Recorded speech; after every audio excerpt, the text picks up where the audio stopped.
Tony Jones. Tony is a writer from The Athletic, NBA analyst. Tony, thanks a lot for coming on. How are you, man? Thanks for having me. I appreciate you guys. So I got to ask a dumb question to start here. We're unclear. So you cover the Sixers and the Jazz, is that right? I cover the Sixers and the Jazz, yes. It's a unique pairing. Two There's different only one worlds. Tony Jones in this business. Like, how? Yeah. Like how is this happening? Yeah, that's amazing, man. How is it happening?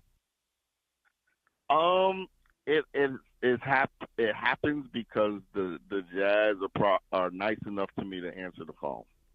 Okay. If that makes sense. Yeah, that does. That does. Well, since they're answering the phone, Walker Kessler is a guy that you've covered for the last few years. What did we get? What did the Lakers get with Walker Kessler? I think that there is a real faction of Twitter and social media that don't know how good this guy is. And there's a good reason for that, because the Jazz sat him for, half of his rookie contract because they were tanking. I give you an anecdote. In March of his rookie year, this was the year that they had Mike Conley, they had Jared Vanderbilt. They get out to like a 12-2 start. I don't know if you remember this, Andy. They get out to like a 12-2, 12-3 start, and they're leading the Western Conference. And basically, the Jazz offload everybody at the deadline. Malik Beasley and Vanderbilt particularly go to Los Angeles, and they realize they say, okay, we're going to play the young guys, and we're going to kind of figure it out. We'll figure out what we have. Halfway towards playing the young guys in March, they said, okay, we can't play Walker Kessler anymore, because if this guy's on the floor, we're going to win basketball games. So they sat him as well. And, so this is a guy who affects winning. He protects the rim. I think he's one of the 4 or 5 best rim protectors in the league, and he might not be 4 or 5. He's a rim runner. He plays on top of the rim. He runs the floor exceptionally well. He has big, soft hands. He's not a three-point shooter as of yet. He's not the greatest screener. That's the weakness of his game. He's not the greatest screener in the world. But in terms of rim protecting, finishing at the rim, cleaning up defensive mistakes, taking up space in the lane defensively, running the floor, rebounding, super rebounder, probably one of the 10 best rebounders in the league. He affects winning, and the Lakers got a good one. Hey, Tony, do you think that Walker Kessler is at a defensive level to where he can elevate an otherwise average to below average defense? Because on paper, the Lakers don't have a lot of defensive presences out there, and Walker Kessler is going to be asked to earn his money. I think he can be another Rudy Gobert. I think he's good enough defensively that he can be a walking top 10 defense. Wow. Where he and Gobert differ is Gobert's one of the 5 best screeners I've ever seen, and one of the 5 best screeners I've ever watched. It's covered, play basketball, and this and that. And Walker needs to be better screening. That's, Laker fans will see that. And, it might be mitigated some because Luka's such a great pick-and-roll player that, he can make an average screener better. And I keep harping on screening because it's such a big part of a game for a big. And look at the way DeAndre Ayton screens. He doesn't. So it's really, something that really matters. But in terms of Walker's defense, I absolutely think that he's a guy that can one day win a Defensive Player of the Year award. Wow. Okay. That's what I'm talking about. All right, let's go to your other job in Philly. We also landed this guy, Quentin Grimes, who, is probably going to be our main point of attack defender. Defensively, how is he? I know he's better offensively than Marcus Smart, but how is he defensively? So I'm not sure that he's better offensively than Marcus Smart. I do think that he's good defensively. This is not going to be as glowing as the Walker as your questions on Walker. Yeah. I do think he's good defensively. I particularly loved how he defended or helped defend Jaylen Brown in the playoffs. He can really sit down and stay in front of people. He can absolutely do that. Point of attack, he can stay in front of you. He is somebody who's very athletic. That's something that the Lakers need. They need a dose of athleticism. He's an athlete. That's where he separates from Marcus Smart. Marcus Smart's not an athlete. Quentin Grimes is an athlete. He can play above the rim. He can play above the rim in traffic. There'll be a lot of times where he'll take a pass from Luka. He'll be in the corner. He'll take a pass from Luka. He'll pump fake. He'll dribble baseline, and he'll go to the basket and he'll dunk on somebody. He can absolutely do that. He can get hot from the field and make a bunch of jump shots. I don't think he's the smartest offensive basketball player I've ever seen.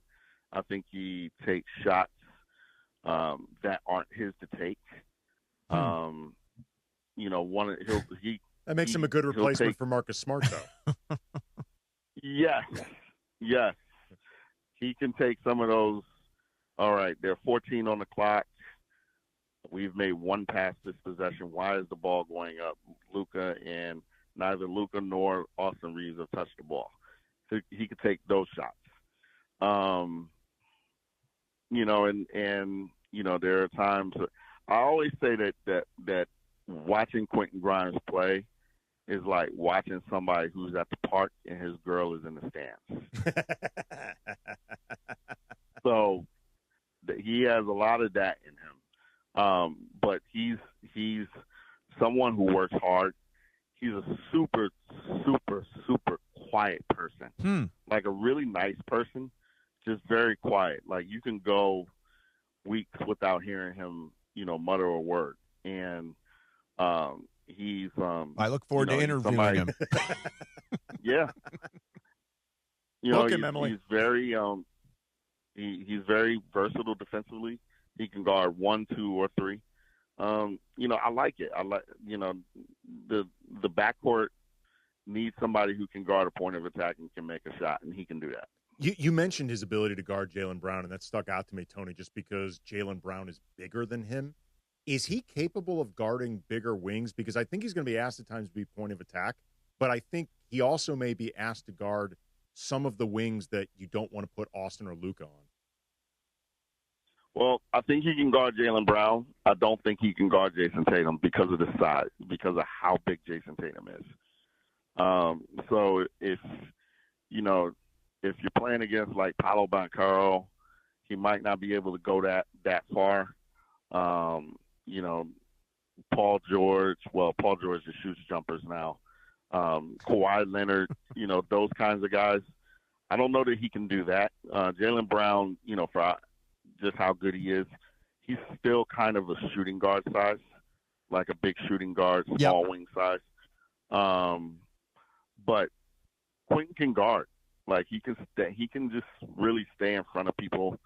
And I think that, on many nights you can, just go ahead and point to your best, the best offensive player on the opposing team on the perimeter, and you can just say, Q, you got that matchup tonight. Right. All right, let's jump over to, you mentioned Jaylen Brown, a huge deal yesterday. I cannot figure out from Boston's perspective why they would do this for Paul George and a couple of draft picks. Do you have any sense for what Boston was thinking? So I asked a whole bunch of league sources how how is this happening? And some of the answers I got make some kind of sense. He is on a supermax contract because he's an All-NBA player. He has he has an extension on that supermax coming up. He's going to be 30 in like September or October, something like that. As the season starts, he's going to be 30. And teams nowadays have to be so cognizant of what they spend money-wise that, you can't have a supermax on your team or somebody making like 35% of the cap on your team unless he's, no question, like a top 5 player. And, Jaylen's not, no question, a top 5 player. I think he's a top 10 to 15 player, but he's not a no-doubt top 5 player. So that muted his value some. He's got a reputation around the league of being very outspoken. That's muted his value some. And the biggest thing is that the league was like, okay, well, we know that you're trying to trade him. So what's wrong with him? Yeah. That was the thing. The league realized that Boston was intent on trading him. So they were like, that killed his value. So that's how you end up with him being traded for pennies on the dollar. I am still stunned that Boston was willing to trade him to Philadelphia. Yeah. That's the part that really, really, really stuns me. Well, listen, it's really fascinating stuff, man. You know what I take away from it? We got Walker Kessler. Yeah, that's what I'm talking about. I love that scouting report. Hey, Tony Jones from The Athletic, thank you very much. Good luck to you on your travels between Philly and Salt Lake over and over and over again. Thank you, Tony. Thank you, guys, man. I appreciate you guys. All right. There is Tony Jones from The Athletic. Boy, that is a very encouraging scouting report on Walker Kessler. He actually, Tony and I were texting back and forth because I was trying to track him down to see if he could come on today. Yep. And he agreed, like, the price the Lakers paid was high, as he joked, like they gave Utah basically everything other than the arena. They don't have a first-round draft pick till 2051. But or whatever the he hell also it is. said he's really good, and he thinks a lot of people don't realize how good he is. It sounds like he's saying he's worth the overpay. Yeah, if in fact, absolutely. or maybe it wasn't an overpay at all, given look, his skills. If it's an overpay, but you get what you want, it's fine. A lot of people thought that the Lakers overpaid for Anthony Davis. Sure. They got what they wanted. They're at halftime now at SoFi Stadium or Los Angeles Stadium, and Spain has a 1-0 lead on Austria. And we'll keep you up to date on that. We got Sports Graffiti coming up for you. And coming up next, we've got some icebreakers. Mason in Ireland. Andy's in for John, 710 ESPN. It's DeMarco Farr and Travis Rogers for your afternoon drive. But we've been talking about this for what, 3-4 years? How much longer are we going to try to one last hurrah for LeBron? Enough already.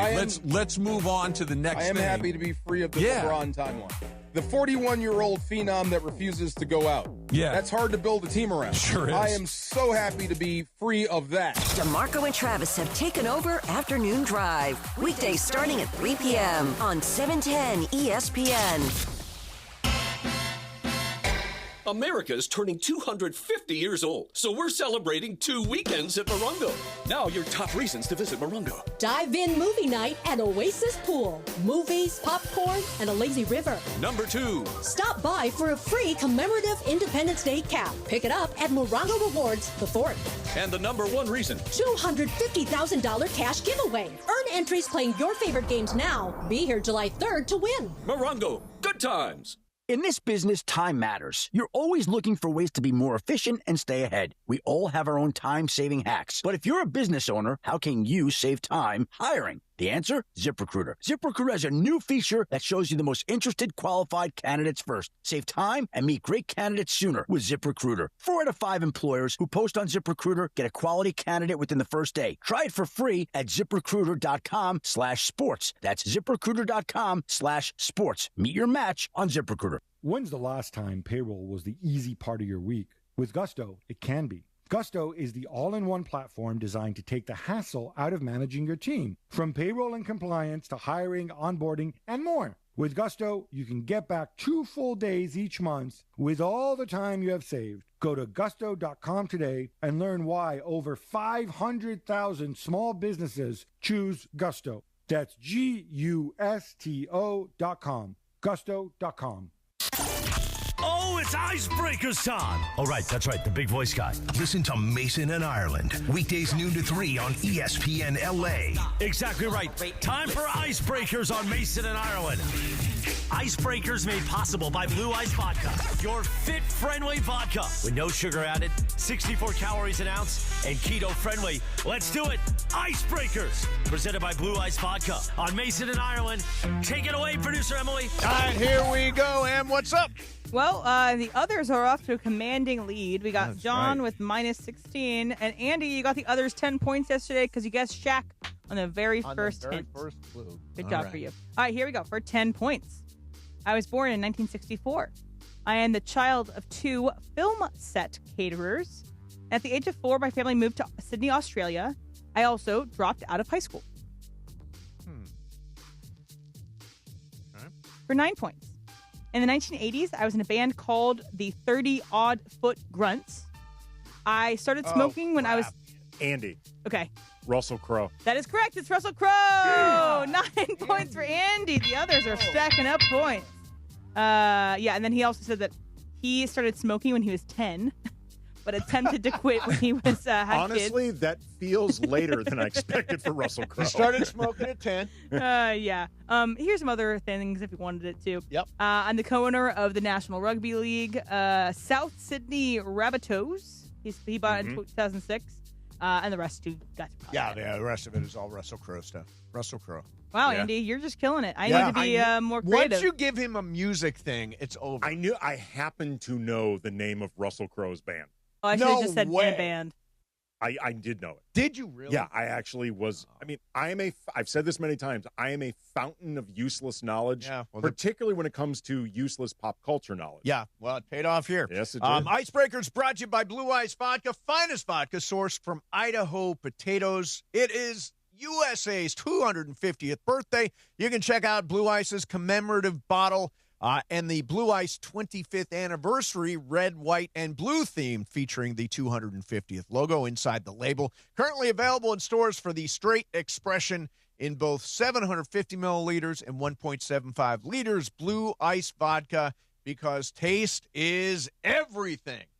All right, so you heard some good stuff there from Tony Jones. Really, really good stuff. Interesting wrinkles. I really liked what he said, that he could be Rudy Gobert. And if we got Rudy Gobert, that's easy. That's huge. Let's go. I mean, Rudy Gobert is a polarizing player among fans, I think among Greg peers. Bergman's least favorite player. But an incredible defensive player. He is. Great defensive player. You can dislike him all you want, and I get a lot of the reasons why. He is arguably the best defender of his generation. I mean, he's been that good. And to have Walker Kessler mentioned in that frame is actually really encouraging. He also thinks that Quentin Grimes can defend wings and can be a point of attack guy, and maybe is a better defender than I was thinking coming into today's show. I said more polished offensively. He thinks Marcus Smart's still a little more polished offensively. I still think this is a team that will score and have trouble defending, with the exception of Walker Kessler, who sounds like a cornerstone of the defense. I'll say this. If you think Walker Kessler, the Lakers got him via an overpay, dude's going to be earning his money. Yeah. Like, he's got a lot on his plate to earn his money. All right, so we're going to open the phones.